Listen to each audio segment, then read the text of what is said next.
नागपुर में रतन नाम का एक आदमी अपनी पत्नी रजनी और बेटी सोमा के साथ रहता था। रतन की पिज्जा शॉप की एक छोटी सी दुकान थी जिसमें वो पिज्जा बनाकर बेचा करता था। उसके हाथ के पिज्जा खाकर गांव में सभी उसकी जमकर तारीफ करते थे। वाह भाई, क्या स्वाद है रतन भाई। हाँ, कमाल का पिज्जा बनाते हो भैया तुम तो।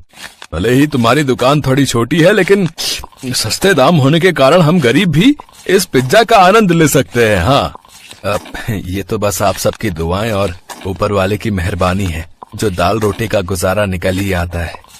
रतन अपनी छोटी सी दुकान से थोड़ी बहुत कमाई कर लेता था, जिससे वो बहुत खुश था। लेकिन एक रोज जब वो दुकान में अवन में पिज्जा बना रहा था, वो अचानक से अवन में ब्लास्ट हो गया और उसकी पूरी दुकान में आग लग गई। साथ ही रतन भी उस आग की चपेट में आ गया। बचाओ बचाओ! आग में झुलसने के कारण रतन के दोनों हाथ जल गए। अब उसने बिस्तर पकड़ लिया। ये क्या हो गया रजनी? मेरी तो कुछ समझ में नहीं आ रहा। अब घर कैसे चलेगा? कमरे का भाड़ा, सीमा की स्कूल की फीस और घर का खर्चा अब कैसे होगा? ना तो दुकान रही और ना ही मैं ठीक रहा। आप दुखी क्यों होते हैं जी? आपकी जान बच गई, यही हमारे लिए काफी है। और घर की चिंता आप मत कीजिए, मैं कुछ न कुछ काम ढूंढ लूंगी।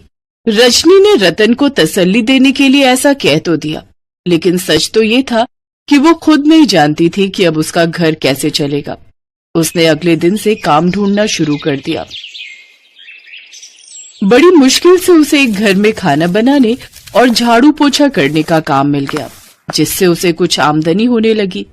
लेकिन एक रोज, रजनी, ये लो तुम्हारी पगार, अब से सारा हिसाब बराबर।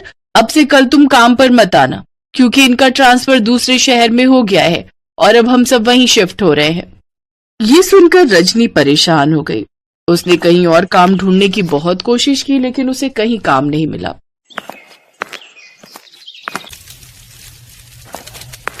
माँ, बहुत दिन हो गए पिज्जा खाए हुए। जब से बाबा की दुकान चली है तब से हमने पिज्जा खाया ही नहीं।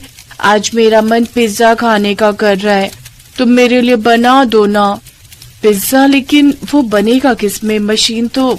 तभी उसकी नजर रसोई में रखी बड़ी कढ़ाई में जाती है, जो उसकी माँ ने उसे दहेज में दी थी।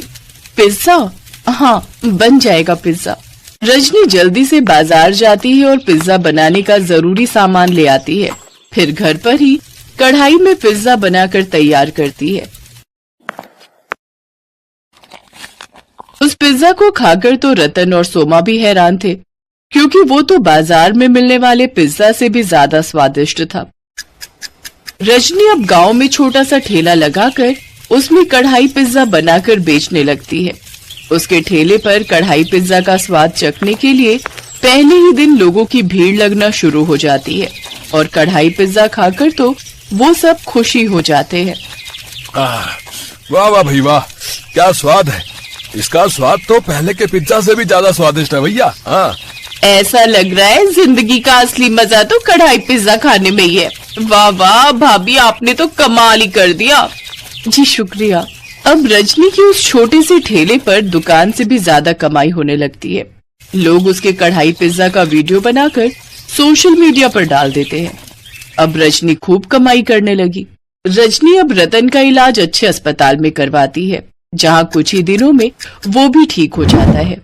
अब वो भी रजनी के साथ उसका हाथ बटाता है और दोनों पति पत्नी मिलकर खूब पैसे कमाते हैं।